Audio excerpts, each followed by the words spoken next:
Welcome to the latest episode of 5 on the Floor on the 5 Reasons Sports Network. Thanks for joining us on your favorite podcast app. We're on Podbean, Spotify, Google Podcasts, also Apple Podcasts, and we're on Dash Radio on their Nothing But Net channel. That's every single weeknight at 7 p.m. Also, check out the 5 Reasons YouTube channel as we speak. Royal Shepherd is hosting with Ariel and Gad and everybody else and Brian over there. And also we do pregame shows before Floor that I host, so catch those before every game.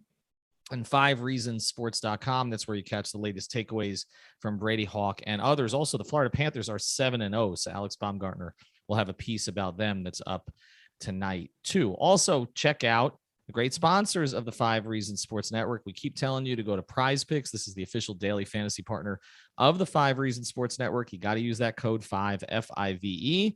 You can play up, down on every player that you can possibly think of there. They put them all on the board. NBA, MLB, of course, for the World Series, NHL, and more. And, of course, going into the NFL weekend, you can play up, down on that. It's the only way to make a Dolphin game interesting these days. So go all in with the power play, go halfway in with the flex play, deposit $20. You'll get 20 more bucks to play with and just see what you can do on there. So the code is 5, F-I-V-E. I can promise you, once you start playing it, it'll become a nightly ritual for you. And you can, as some of our people at the network have, make a lot of money on there. So go to prizepicks.com. Use the code 5. And yes, it is legal in Florida. Okay. I know a lot of people have asked, but you can deposit in Florida. Otherwise, they wouldn't be advertising with us. And now, tonight's episode. Down the Biscayne. Yikes. 5 on the floor, ride for my dogs. Where here's the thing, you can check the score. Hustle hard, couple scars, wearing bubble frogs. Just like Butler said, you in trouble, y'all. Kept the flow playing, got it all banned. Y'all seen the block, stop with one hand. And Pat we trust, it's power, have the guts. We're here to bring the heat, y'all can hang it up. Welcome to 5 on the Floor, a daily insider show on the Miami Heat and the NBA, featuring Ethan Skolnick, Greg Sylvander, and Alex Toledo, plus others from the 5 Reasons Sports Network. All right, Ethan Skolnick back on 5 on the Floor after the Miami Heat go into Brooklyn and go to 3-1 on the season by beating the Brooklyn Nets. The final score 106-93. Terrific first quarter for Miami. They go up 7. They fall down by 2 at the half, and actually were down as much as 8 to start the third quarter. Then they go on a 14-0 run and close the game strong. I mean, they really held Brooklyn down, gave them just 19 points in the fourth quarter before Steve Nash called off the Dogs at the end. The floor plan tonight, I've got Brady Hawk along with Alex Toledo. You can follow him at Brady Hawk 305 and Alex Toledo at Tropical Blanket. Greg will be back tomorrow for Floor's Yours. Just to go through some of the numbers here, Kevin Durant, 25 and 11, but 9 of 18 from the floor, but he didn't dominate the game. He was a minus 14. Joe Harris with 15 points, but was a minus 22 on the game. James Harden, 4 of 12, only 3 free throw attempts as he was flailing about, 14, 7, and 7 on the game. But for the Heat, led by Bam Adebayo with 24 plus 9 rebounds. Jimmy Butler, 17 points, 14 rebounds, 7 assists, 4 steals, and a block. PJ Tucker, 15 and 7, and a team best plus 24. And then off the bench, okay, they did get production from Hero. He had 14, but didn't shoot well. He was 5 of 17 from the floor. Dewayne Dedmon in 17 minutes, 14 points, 9 rebounds, 6 of them offensive tonight. Let's start here with you, Alex. We have talked about matchups in the Eastern Conference, and I think we all have agreed that as talented as Brooklyn is, and now they're 2-3 on the season, that this is a matchup that Miami can take advantage of because of their toughness. I think we saw it tonight. We saw how thin Brooklyn is up front in terms of having a bunch of old bigs who can't get up and down the floor. Kyle Lowry took advantage of that with hit-ahead passes, which we talked about on Before Floor tonight. And I don't think this is just a Kyrie thing, Alex. Like, obviously he makes Brooklyn better. I just think there are some areas where Miami can push Brooklyn around. I mean, you talked about it, but yeah, this team just is not one that gets pushed around like they did oftentimes last season, and then like they did famously or at the end of the last season against the Bucks. When you talk about the size advantage that Giannis and Brook Lopez had over the Heat, and you know, it was just kind of a ginormous, not only besides the talent disparity, just the disparity of physicality. And I don't think that's just a thing that's going to be a problem for them anymore this season. I think tonight was kind of, along with what they did against the Bucks in game one, it just kind of showed you all the different ways that they're not last season's Heat team. And I know we're going to get into it tonight because we're going to get into a lot of different things that we'd like and what we saw tonight. I just think like all of it is coming together pretty quickly, because I think a lot of times when you're incorporating a new star, you know, a lot of guys are going out, a lot of guys are coming in. Some of this stuff takes a little bit longer to progress and develop. And I feel like a lot of this stuff for the Heat that you wanted to see is happening right away. So, I mean, that's kind of my biggest takeaway from tonight before we get even into the specifics. Yeah, Brady, let's go general here. And then, like Alex said, we're going to dive into the defense, the rebounding, and sort of how they produce points tonight while not shooting particularly well. But just your overall take from this matchup. I mean, I try to sort of envision it, I guess, with Kyrie in there. How much of a difference would that make? Yeah, I just think generally this team, like I said, we talked about it pregame a little bit, but this team is a defensive team. Like, we know that already. We know what they're capable of. We know they can go through these stretches of having offense clicking, but you also saw the times in this game where things didn't click. But I think generally you see a team that can really match up with this team, even with a Kyrie Irving.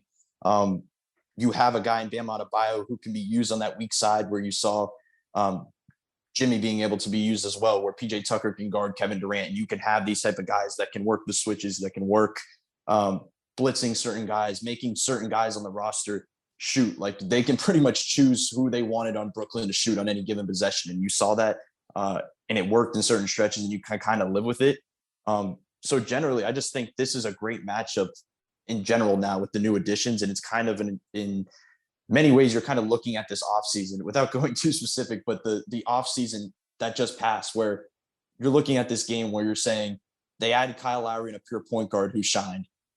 You added, we're going to touch on the rebounding, but you added rebounding, which has been an issue in recent years, where all the holes that you once had on a roster have kind of slowly been filled, where you just feel better generally about a matchup like this in a playoff series. Yeah, and they've added to the rebounding without having to put Bam at the 4, which is something that was discussed a lot in the offseason. Let's start with the defense, and then though we'll touch on the rebounding, because Alex, you hit on this. It looks like they've been playing together forever, and I know we talk about continuity, from and cohesion in an offensive sense, but it's critical in a defensive sense, because guys have to know, basically how to switch. How to protect each other, how to close out, particularly as offensive sets get to kind of second situations and that kind of stuff. I mean, they're on a string. It's really remarkable. I remember, and again, I keep going back to the late 90s Riley teams, but Pat used to like pull us aside and he would give us what we thought were fake stats, okay? Because we'd be trying to justify we was playing one guy over another. So it's like, well, this guy is 87% in lock and trail situations, and and this is before people really, media really started breaking down film and all this. So Pat could have said anything. Like, we had no idea what he was saying to justify, and I still believe he made most of the stats up, even though he would show us the card. But like this, it's amazing. Like, literally, like, the individual defense first. PJ on Kevin Durant, that is as well as you can possibly play him. I don't care that he shot 50% from the field. Anybody else played like that shoots 25% from the field. PJ was locked in with him, as was Bam. But Jimmy, as sort of the center fielder cleaning things up, Kyle does not get pushed out of a play. Okay. I just think that is so critical. Like, he doesn't, when you screen and roll against Kyle, like, he stays in the play. We have not seen that. And again, I don't want to disparage Nunn or Dragic or whatever, but we have not seen that. It's just different. But to me, individually, PJ Tucker's a good defender. Kyle Lowry's been a good defender. We know obviously Jimmy, but it's the way they've come together defensively that, Alex, I was not expecting it this soon. They're the best defense in the league. Yeah, I think it is coming together. Like I said, I'm a little bit more optimistic just about the Heat in general because of the offense stuff coming together, because I think that's where most of the concerns were. But the defense coming together so quick is not something to take for granted either, because that's something that does, like all the cliches say, that's what wins you championships, and all this stuff coming together so quickly is such a good sign. Like, it's poetry in motion watching them defend. And when we saw it tonight, they were on top of their game on defense. There was no openings for the Nets to come through and take advantage of. At least, you know what I'm saying, relative to any average NBA team, this team was just locking down on every, making multiple efforts, like Spo likes to talk about.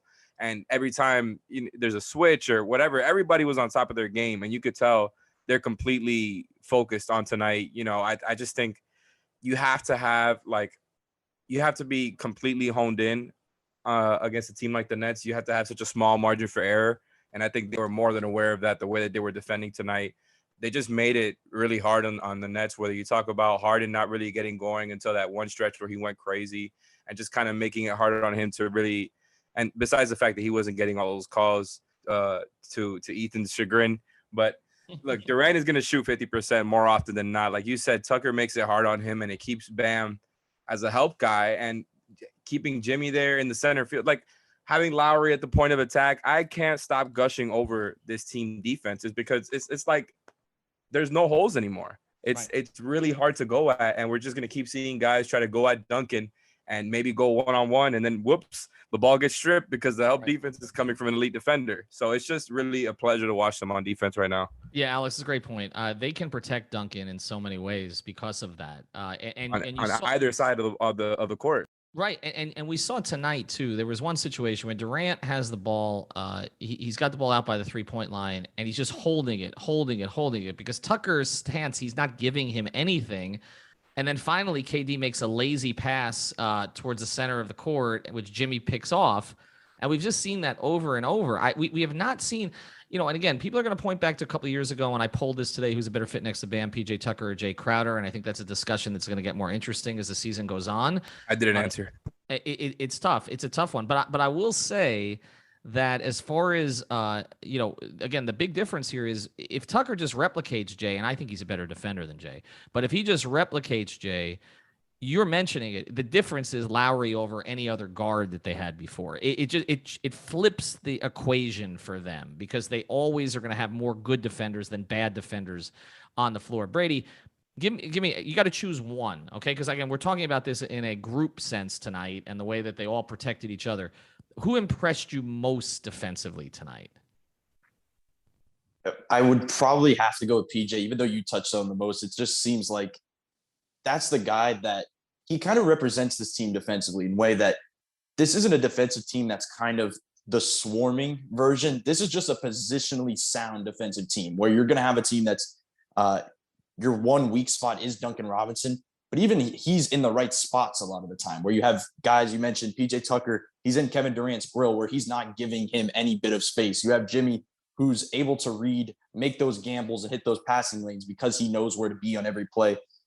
You look down the stretch of the game where he had the left-handed block on Harden when he went down the lane. That stuff, it just screams a positionally sound defensive team. And I feel like that's the stuff that translates to playoff wins. Like when you're looking at a team that can really hone in on one end of the floor late in a game, in a playoff game, that's the type of team that can do it. So I think PJ is the guy that kind of stands out. Dedmon, I think we're going to talk about him a little bit more as we move forward with the rebounding, but I think he had good moments as well where he's positionally in the right spot. I think in that one game in Indiana, it had something to do with the ankle because that was just not a great game for him. He was not mobile one bit. He was jumping. He wasn't in the right spots. And it felt like before the game is a game time decision, it probably had something to do with there. Now he's looking a lot more active for what we've seen from him recently. He's in the right spots. He's making, those type of decisions to even hit the floor at his size. It just seems like as a team, they kind of all represent that same way. And as Alex was mentioning, they are able to kind of react to when they try to take a Duncan Robinson or Tyler Hero off the dribble because you make one wrong move and you have Jimmy Butler or Bam Adebayo in your face. Yeah, and Jimmy's line tonight was tremendous. The defense ties in with the rebounding, so we're going to talk about the rebounding next. Before we do, want to tell you about another great sponsor of the 5 Reasons Sports Network.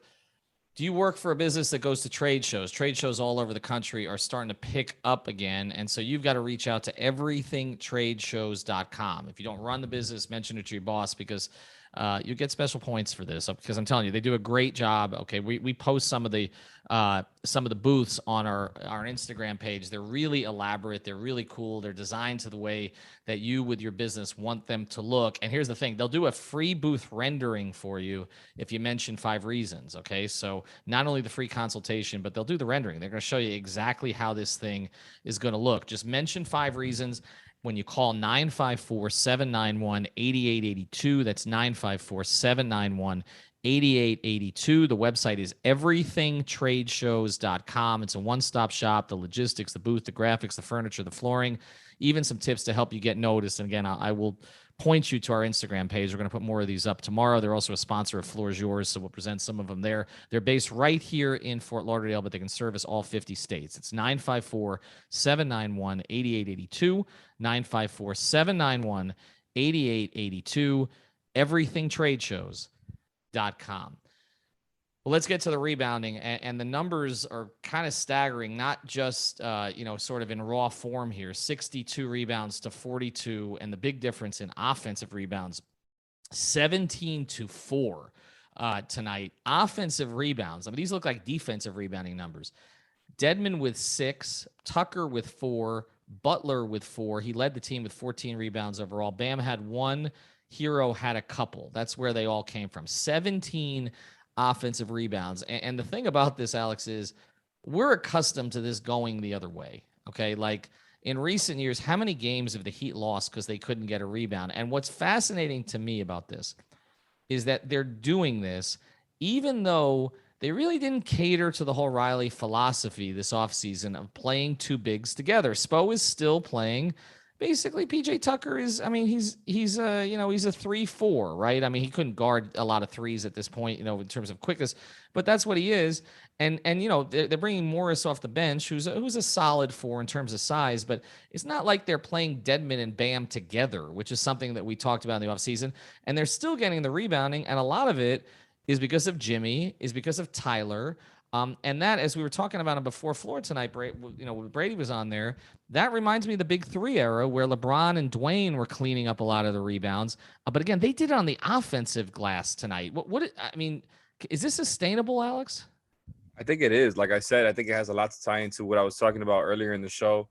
The team is just a lot bulkier. And although, like you said, they're not playing two bigs together, I firmly believe that PJ's a big, even though he can credibly guard smaller guy, or not smaller because he's 6'6", but guys who are smaller in position. Because I do think he can play 4 or 5, and you feel good about it. That's the main difference between him and Crowder on defense. That you definitely feel better about Tucker guarding up than you do Crowder, even though Crowder did a fine job of Giannis, et cetera, et cetera.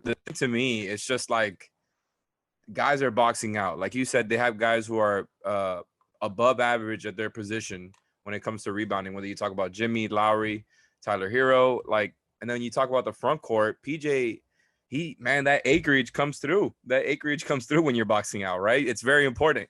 And so I think it's something that, it's hard to understate, because then when they come off the floor, you're playing Dedmon and you're playing Markieff Morris, 2 other guys who are physical, and Dedmon is just a beast on there with the offensive rebounds. The Nets are a smaller team, and especially when they're playing Millsap or Blake Griffin at the 5, it becomes a lot easier to get some of those rebounds, even though those guys are fine. I just think that, like we talked about it, like this is part of the reason that Nets matchup is kind of interesting for the Heat, especially when you take out their third star with Kyrie, because it's one less guy you got to worry about. It just becomes like the Heat have a lot of ways that they can eat versus the Nets. And I think that's something that they have built-in advantages with just their roster, their personnel versus the Bucks, for example, right? And I think that's why it's kind of interesting to talk about. And it really played out tonight. You out-rebounded them by 20. You got to the line a lot more than they did. They're kind of, that 3-level scoring for the team, they improved on the first 2 levels big time, right? When it comes to getting to the paint, consistently getting to the free throw line, hitting in the mid-range. I just think this is it's improved on all these things that we wanted to see improved on. It's demoralizing when the other team's getting offensive rebounds. Like it is probably the most demoralizing thing in basketball, because you finish a possession, but you don't finish a possession, right? And again, we've seen the Heat on the other side of this, but they did such a good job both ways. I mean, it's not just that they got 17 offensive rebounds. They only gave 4. And Brady, I don't really see a way that the Nets would fix this in a playoff series against the Heat. They don't have the personnel for it. Millsap, Aldridge, and Blake, at this stage of their careers, you're talking about 3 guys who were either number 1 or number 2 options on their teams for a long time. They were not expected to do the dirty work. I mean, they got the rebounds. They don't have dirty work players on this team. Like even DeAndre Jordan was one of them last year. They don't even have him anymore. Claxton is the only one, and he didn't play tonight, so maybe that had a little bit of an effect. But it's like I don't see them getting that guy. And that's why, again, Milwaukee has those type of players. PJ was one of those type of players last year. this team doesn't. I mean, it's a glamour team. I don't really take the Nets all that seriously against the Heat for this reason more than any other. Glamour team. They're a glamour team. Yeah, I just think the point of offensive rebounds is like you're gaining extra possessions. And when you look at, we're finding a fine line of they shot very poorly tonight, the Heat did. And you're looking at them defensively. We talked about the things you saw. They're getting extra possessions from the defensive end. They're getting extra possessions from offensive rebounding, combining that with not shooting well and still won this game by a decent margin.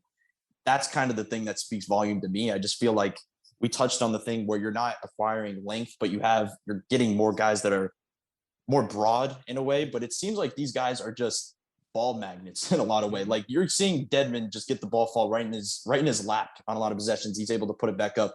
PJ's, just finding it any way possible, diving on the floor and resetting offense. Jimmy's basically just putting it back up on his offensive rebounds. If he misses, he's going right back up. So you're seeing in so many different ways. And when you look at, we touched on Dedmon, but when you're looking at Dedmon and Tyler Hero's numbers being so similar, you can look at it in different ways where you're saying Dedmon's obviously getting these opportunities to score in the same way, 14 points for each of them. But Tyler's over here with the same amount of rebounds total, 8 or 9, pretty close to being similar with Dedmon, where you're seeing guys that are guards like Kyle Lowry, who obviously isn't really abiding by the schema totally of getting but Brady, back. Isn't a lot of that simply because the bigs are doing a good job boxing out? It's allowing some of these other guys to get in for rebounds. It's kind of the reverse of what I talked about was going to happen with Bam this year, that just the fact that PJ boxes out so well that Bam was going to be able to collect rebounds. Last year, there were just too many guys that were slipping in there. I mean, again, they had Trevor Ariza playing the 4. Like, I mean, you're not going to be able to box guys off the boards with that kind of situation. I'm glad you mentioned the offense, though, because we're going to get to that here right after the break, because they do have to find other ways to score when they don't shoot well, because I do think, and we talked about this, there are going to be games that they don't shoot well. Some of their guys are struggling right now, and we'll touch on that here a little bit in the next segment. Before we do, though, we got to tell you to go to manscaped.com. That's where you use the code 5RSN, and they've got like a full slate of products there. It's not just the razors, although, of course, that's what they're known for. They've also got the cologne. They've got all kinds of stuff. So go to manscaped.com. You want to use that code 5RSN. Why? Because you get 20% off. 20% off. And free shipping. It's well worth it. You can also get on a subscriber list there, so they will send you a new product whenever it is you feel you need them. Real easy to charge, really easy to carry around. And yes, you can get the razors wet. There's no issue with that. So go to manscaped.com, use the code 5RSN. I had a family friend today who said that they love how I say this, so I will say it again. Your balls and your body will thank you. Let's get to the offense. You talked about extra possessions tonight, Brady, and here, this speaks to it a little bit. The Heat took 96 shots and had 26 free throw attempts. The Nets took 85 shots with 14 free throw attempts. So you're talking about 11 additional field goals and 12 additional free throws. I mean, when that happens, it's not surprising that you win a game by 13, even when you shoot 28% from 3. And by the way, that came up because they were 2 of 16 for the second straight game, and then they made 6 of their last 13 because Strus made one late, Duncan made one late, but overall, none of them shot it well from 3. Lowry was 1 of 5. The one was on a pull-up in transition, which is kind of his shot. Duncan was 2 of 7. There's been a lot of those lately, although he was a plus 13 on the game. Hero was 1 of 6. Strus was 1 of 5. Markieff was 0 of 1. PJ Tucker was the standout from 3, his usual corner 3 specialty at 3 for 5. But again, they shot under 40% overall. They shot under 28% from 3. They were good from the line, 85%. And they still win the game by 13. And they put up, 106, which is not great in the modern age, but it's healthy enough. But let's get into the specifics of it, Alex. When they were on offense, what did you like tonight? Because I do feel like they put themselves in position for some easy baskets. They just didn't make them. I mean, Jimmy missed about 6 bunnies. What did you like offensively? I still think it's a lot of the same stuff that we talked about ever since Lowry has started playing with the Heat, right? And I alluded to it before when I talked about them improving on 2 specific levels compared to the last couple of seasons, just like the frequency that they do it at, right? When you're talking about getting to the rim and playing in the mid-range, like obviously we've noticed it with Tyler really liking to get, some shots up in that area. We've noticed it with Bam liking to get up shots in that area as a face-up guy. We've noticed it with Jimmy occasionally taking the shot when he's open. But more than that, it's how much they're getting to the rim. And I was begging for this for so much when it came to when it comes to Bam last season, because I wanted to see him getting to the rim a little bit more, knowing that he likes to shoot it a little bit and wanting to see the shot more, but more than that, wanting to see him getting to the rim because it's just the physical advantages he has as somebody who's faster than most bigs. And they're doing it in different ways. They're not telling him, okay, here, we're going to set you up to get to the rim. They're just getting him to the rim by him being a screen and roll guy again. They're doing it by other guys screening, and they're just running a lot of different stuff in the playbook that they haven't in the past couple of seasons. They have way more options, and they're consistently getting to the rim, right? So the Nets defense is one where it's going to look better than some of the nights, right? But I feel great about the way that they're consistently getting good looks, going to the rim, right, in the mid-range. They're not forcing a lot of shots, right? And the one thing that really just hasn't fallen consistently is a three. And that tends to happen with three-point shooting, right? There's a lot of variance. It's just something that I'm still feeling like it's going to come back. But to me, I'm just really happy that they're getting to the line so consistently. They're getting to the rim so consistently, and they're making things happen from there. They're not relying on one or two things like they did last season. They just have a lot that they can go to now. Yeah, I mean, and Brady, the passing is pretty solid, I think, for most of these guys. And we've seen whether it's the Jimmy drop passes, again, the Lowry hit-aheads, the Lowry lobs, which are basically good for 2 or 3 per game, and also his ability to make the pass in traffic, which is also something that I think Goran sometimes struggled with, is something that Lowry's particularly good at.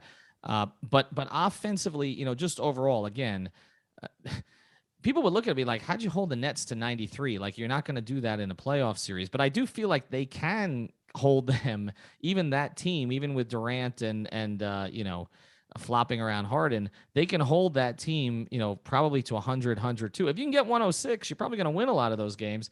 I mean, to me, that's kind of magic number. Get to 105 to 110 most games. Heat are going to win.